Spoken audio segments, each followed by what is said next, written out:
40 anos como freira. 40 anos atrás dos muros de um convento. 40 anos de oração, jejum, silêncio, obediência e uma devoção que de fora parecia impecável. Quando aquela religiosa morreu, suas irmãs se reuniram ao lado da cama. Choravam, rezavam e repetiam o que todas tinham passado a acreditar. Estavam se despedindo de uma santa. No convento, murmurava-se que ela iria direto para o céu.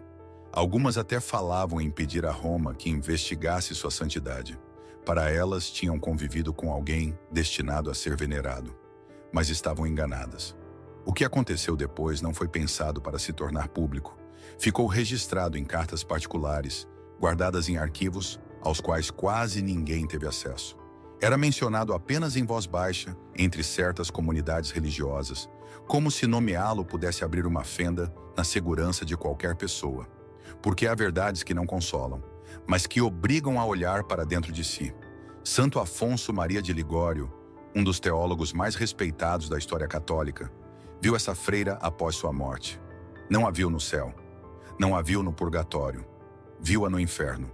E o que ele compreendeu sobre o motivo da condenação dela deveria estremecer qualquer pessoa que pense que a prática religiosa externa basta para salvar uma alma. Como pode algo assim acontecer? Como pode uma vida inteira de disciplina e aparência de virtude terminar no lugar que ninguém quer nem imaginar? E se o maior perigo não fosse o pecado evidente, mas a certeza tranquila de estar bem, de ter cumprido, de ter ganhado algo diante de Deus? Antes de entrar no que Afonso presenciou, há uma chave que o próprio relato sublinha. Isso não é apresentado como um simples rumor piedoso. Está vinculado a uma figura cuja voz, pela sua autoridade e pelo peso da sua vida espiritual, foi levada a sério. E por isso o que vem a seguir não é uma curiosidade mórbida, mas uma advertência que aponta direto para o coração. Porque se uma pessoa pôde passar décadas construindo uma reputação de santidade e ainda assim estar espiritualmente perdida, então a pergunta inevitável é esta: quando Deus olha além do que todos veem, quando olha para o que ninguém aplaude e ninguém corrige, o que ele encontra de verdade? O que encontra em suas motivações, em seus pensamentos, no que você faz quando ninguém o observa? Você está buscando a Deus ou está construindo uma imagem de si mesmo com linguagem religiosa? Antes de entrar no que Afonso presenciou, o próprio relato insiste em algo. Para entender por que esta visão pesa tanto, é preciso saber quem era o homem que a recebeu. Não se apresenta como um rumor, nem como uma história nascida do mórbido, mas como um testemunho atribuído a uma das vozes mais autorizadas da Igreja quando fala da vida espiritual e do destino das almas. Afonso Maria de Ligório nasceu em 1696, perto de Nápoles, na Itália. Vinha da nobreza. Seu pai era oficial da marinha, e em sua casa esperava-se dele uma vida grande, brilhante, irreprochável, uma vida que deixasse marca. E durante um tempo, tudo parecia conduzir exatamente para isso. Aos 16 anos, já havia obtido doutorados tanto em direito civil quanto em direito canônico. Tornou-se um dos advogados mais bem-sucedidos de Nápoles. O texto sublinha isso com uma frase que impressiona por sua contundência. Nunca perdeu um caso. Era o tipo de sucesso que te faz acreditar que o mundo finalmente funciona para você. Que a inteligência, a disciplina e o prestígio te protegem de tudo. Mas algo o quebrou. Uma derrota jurídica ligada à corrupção e injustiça despedaçou sua confiança no sistema do mundo. E esse golpe não foi apenas profissional, foi interior. Como se, de repente, o que antes parecia sólido revelasse sua podridão. Então ocorreu algo que o relato apresenta como decisivo. Ouviu uma voz em um hospital enquanto visitava os enfermos. A voz lhe disse: "Deixa o mundo e entrega-te a mim." Afonso abandonou sua carreira jurídica, tornou-se sacerdote, fundou a Congregação do Santíssimo Redentor, conhecida como os Redentoristas. Escreveu mais de 100 obras sobre teologia, moral e vida espiritual, e a Igreja o declarou doutor da Igreja em 1871. O texto explica o que significa isso. É um título reservado para santos, cujos ensinamentos, são considerados essenciais para todos os católicos. Acrescenta um dado que reforça o peso dessa distinção. Apenas 37 pessoas em 2000 anos receberam essa honra. Afonso, além disso, é apresentado como patrono dos confessores e dos teólogos morais, e afirma-se que seus escritos sobre a confissão, a oração e a vida espiritual guiaram milhões. Por isso, quando Afonso fala do estado de uma alma, ele é ouvido. E por isso, o que ele disse sobre esta freira foi conservado durante quase 3 séculos. O relato sustenta que a visão lhe veio durante a oração, e que isso fica confirmado em seus próprios escritos e nos testemunhos colhidos durante o seu processo de canonização. Com tudo isso em mente, a pergunta torna-se mais incômoda. Se alguém assim, formado na lucidez e no rigor espiritual, se viu obrigado a olhar para uma verdade tão dura, o que foi exatamente o que Deus quis que ele entendesse? E o que é que você e eu poderíamos estar deixando passar quando confundimos reputação com realidade? Segundo o relato, a visão chegou quando Santo Afonso estava em oração. Não foi uma curiosidade, nem uma história que alguém lhe contou e ele repetiu. Foi uma irrupção que o abalou, e o que lhe foi mostrado foi precisamente aquilo que ninguém teria imaginado de uma mulher que passara 40 anos num convento. Viu o julgamento, viu a freira depois da morte, já separada da imagem que construíra perante os outros. Tudo o que em vida parecia virtude, disciplina e santidade, ficava agora diante de uma luz que não se deixa enganar por aparências. Nessa cena, a freira foi confrontada com a verdade total do seu interior. E então, o relato descreve um momento que gela o sangue. A presença do mal não era simbólica. Era real, violenta, dominante. Os demônios se lançaram sobre ela e a arrastaram para o abismo. O mais inquietante não é apenas que ela tenha sido arrastada, é o que ela gritou. Porque o texto sublinha que ela não clamou por misericórdia, não suplicou perdão. O que brotou da sua boca foi um grito de raiva, raiva pura, como se, no instante em que já não podia sustentar a máscara, o que restava dentro se manifestasse sem freio. E esse detalhe, no relato, não é um adorno, é um sinal, uma pista do segredo que estivera crescendo durante décadas sob uma vida exteriormente religiosa. Afonso ficou horrorizado, não por um susto momentâneo, mas pela lógica terrível que começava a se revelar. Se aquela mulher fora tida como santa, como podia terminar assim? O que estava escondido para que seu fim fosse tão contrário ao que todos esperavam?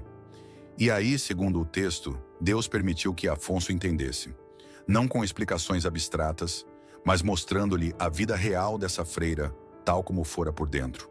Não o que as irmãs viam, não o que as regras do convento registravam, mas o que se acumulava no coração quando ninguém o examinava com sinceridade. A visão, então, tornou-se um espelho, porque não se tratava apenas de uma condenação que assusta, mas de um mecanismo espiritual que qualquer um pode ignorar enquanto a vida segue.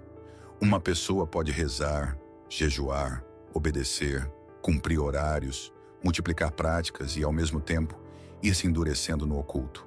Pode viver rodeada de coisas sagradas e, sem perceber, ir construindo uma religião que alimenta o ego. E se isso foi possível durante 40 anos, a pergunta que se abre não é confortável. Quantas vezes a fé se torna costume e o costume orgulho? Quantas vezes o exterior nos tranquiliza, enquanto o interior se torna mais frio, mais duro, mais ressentido?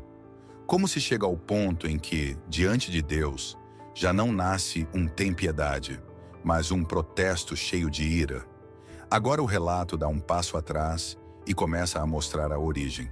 Porque, segundo o que Afonso viu, nada começou no dia da sua morte.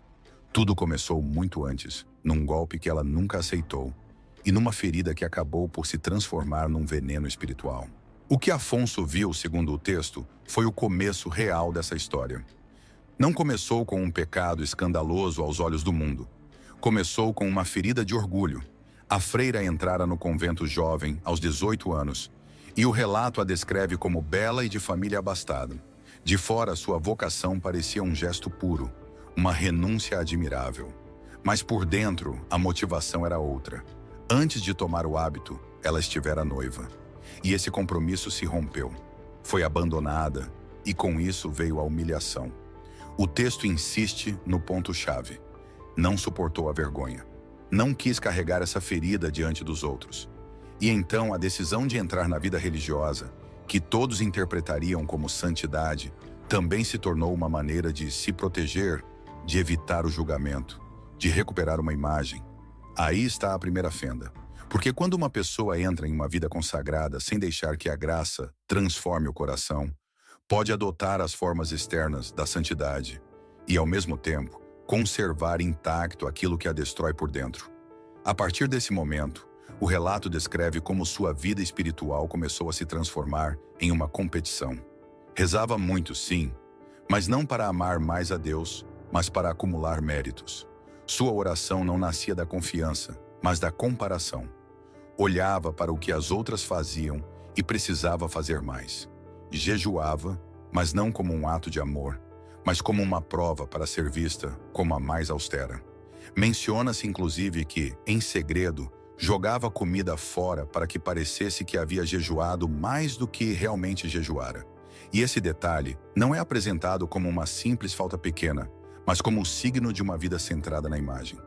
A freira, segundo o texto, buscava ser admirada. Não necessariamente com palavras diretas, mas com essa necessidade silenciosa de ser reconhecida. Cada gesto religioso era como uma moeda. Cada sacrifício, uma forma de dizer a si mesma: eu valho mais, eu sou mais santa, eu estou acima.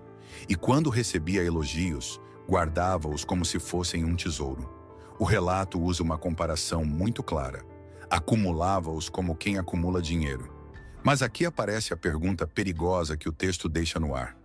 O que acontece quando uma pessoa passa anos se alimentando de aplausos espirituais? O que acontece quando se acostuma a rezar para se sentir superior e não para ser humilde? Quando foi a última vez que alguém se perguntou com sinceridade por que faz o que faz, quando ninguém vê? Porque o mais inquietante é que nada disso é fácil de detectar de fora. Uma comunidade pode ver uma mulher disciplinada, pontual, silenciosa, devota. Pode ver uma freira que cumpre seus deveres. Pode ver uma pessoa exemplar. E, no entanto, por dentro, o coração pode estar trabalhando em outra direção. Em vez de se abrandar, endurece. Em vez de amar, torna-se mais orgulhoso. Em vez de se aproximar de Deus, começa a usar a Deus como um palco. E o texto sugere que esse foi o caminho. Uma religião que parecia virtude, mas que aos poucos se transformou em idolatria do próprio eu. E quando essa idolatria cresce, não fica sozinha. Começa a produzir frutos sombrios. A pergunta é inevitável.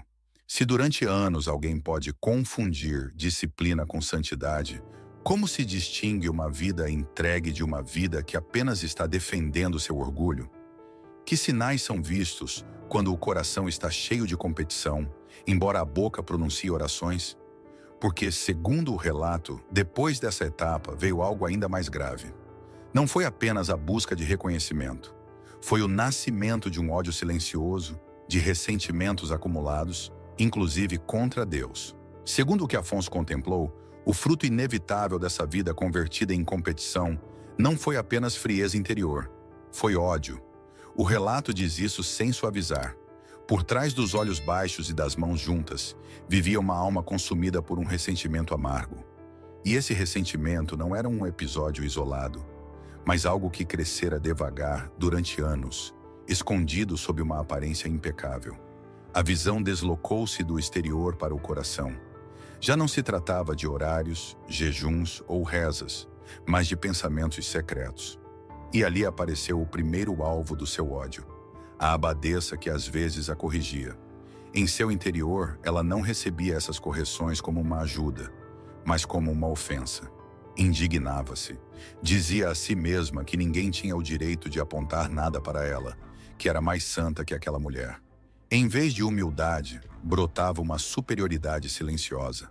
Depois viu outro foco do seu ressentimento. As irmãs que recebiam mais atenção quando os sacerdotes visitavam o convento. No seu interior comparava, media, contava. Se um sacerdote elogiava o canto de uma irmã, ela vivia isso como uma injustiça pessoal. Pensava que seus sacrifícios eram ignorados, que o seu mérito não era reconhecido. E esse rancor não ficava apenas nos pensamentos. O texto afirma que ela encontrava maneiras de ferir de forma sutil, crueldades pequenas disfarçadas de conselho espiritual. Também odiava as noviças jovens que entravam com alegria genuína. Essa alegria para ela parecia uma acusação contra a sua própria existência sem gozo. Em vez de se alegrar pelo fervor delas, buscava desanimá-las. E odiava até a sua própria família, porque a visitava um pouco. Interpretava isso como uma traição. Depois de tudo o que tinha sacrificado, sentia que mal se lembravam dela. Mas o relato chega então ao ponto mais terrível, o segredo mais profundo, aquele que nem ela mesma ousava admitir.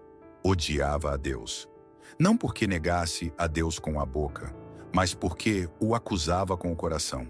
Odiava-o porque, segundo sua lógica interior, Deus não a tinha recompensado como ela acreditava merecer. 40 anos de oração e jejum, e o que tinha recebido? Nem visões, nem êxtases, nem dons extraordinários. Via que outros místicos falavam de anjos e revelações, e ela recebia apenas silêncio. Em sua mente havia um trato. Ela tinha cumprido sua parte. Deus não tinha cumprido a dele. Esse ressentimento, diz o texto, não nasceu de repente. Começou como decepção, transformou-se em amargura e terminou endurecendo-se como desprezo. E ainda assim continuava cumprindo, continuava com suas práticas, com sua disciplina, com sua imagem, mas seu coração estava congelado há muito tempo. Depois, Afonso presenciou suas últimas horas. A freira estava morrendo. As irmãs reuniram-se ao redor da cama, rezaram as orações pelos moribundos, seguraram suas mãos e repetiam que logo ela veria o rosto de Deus. Ela disse as palavras corretas. Pediu os últimos sacramentos. Recebeu-os. Mas Afonso viu o que ninguém mais via. Ela recebeu a Eucaristia com um coração cheio de orgulho. Mesmo naquele momento, segundo o relato, pensava que tinha ganhado o céu, que seus 40 anos de sacrifício tinham comprado sua salvação, que Deus lhe devia o paraíso. E veio a confissão final. Mas não confessou o orgulho, não confessou o ódio, não confessou o ressentimento contra Deus. Confessou coisas pequenas, distrações na oração, momentos de impaciência, os mesmos pecados seguros que confessara durante 40 anos. O real continuava escondido. E aqui o texto te obriga a uma pergunta que não pode ser evitada. Se uma pessoa pode se ajoelhar, comungar e se confessar, e ainda assim guardar intacto o que a destrói por dentro, então o que é que você e eu evitamos nomear quando nos examinamos? Quando você confessa, está dizendo o superficial ou se atreve a tocar no centro? Quando se corrige, você se humilha ou se defende? Quando Deus guarda silêncio, você confia ou o acusa em segredo? Porque segundo o que Afonso viu, o que condenou aquela freira não foi a falta de práticas religiosas. Foi o coração que nunca se rendeu, o orgulho que nunca se quebrou e o ódio que cresceu na sombra, enquanto a vida exterior parecia santa. Segundo o relato, quando tudo ficou a descoberto, a causa não foi um detalhe, nem um descuido momentâneo. O centro era um só, o orgulho espiritual. Essa forma de orgulho que não se mostra como arrogância vulgar, mas que se disfarça de virtude, alimenta-se de práticas religiosas e acaba transformando a fé em um altar para o próprio eu. A freira, diz o texto, não tinha usado a oração para amar mais a Deus, mas para se afirmar. Não tinha jejuado para purificar o coração, mas para se impor sobre as outras. Não tinha obedecido com humildade, mas para sustentar uma imagem. Tinha vivido dentro do sagrado, mas o sagrado não tinha entrado de verdade no seu interior. E por isso, quando chegou o julgamento, o que se mostrou não foi a quantidade de práticas, mas o motivo escondido por trás de cada uma delas. O relato insiste em uma ideia que o torna ainda mais inquietante. A graça a buscou, sim, não uma vez, mas muitas. Houve momentos em que Deus tocou sua consciência, momentos em que algo em seu interior lhe dizia que não estava bem, que aquela amargura não era normal, que aquele desejo de ser admirada era um veneno.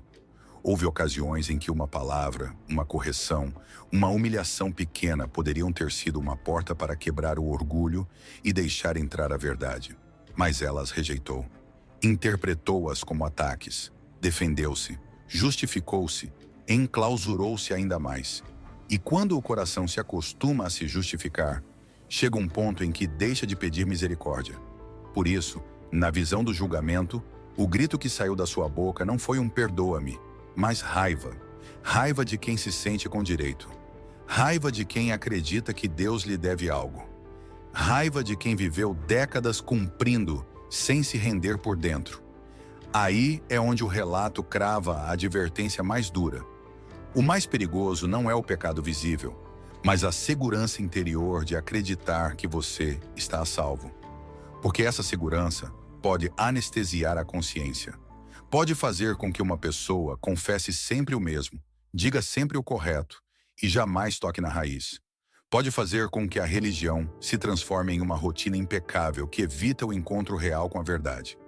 A história, tal como é contada, não busca deixar você em um medo vazio. Busca obrigá-lo a um exame. Por isso, o texto conduz a perguntas que não se respondem com frases bonitas, mas com honestidade. Por que você reza? O que sente quando ninguém o reconhece? O que acontece com você quando o corrigem?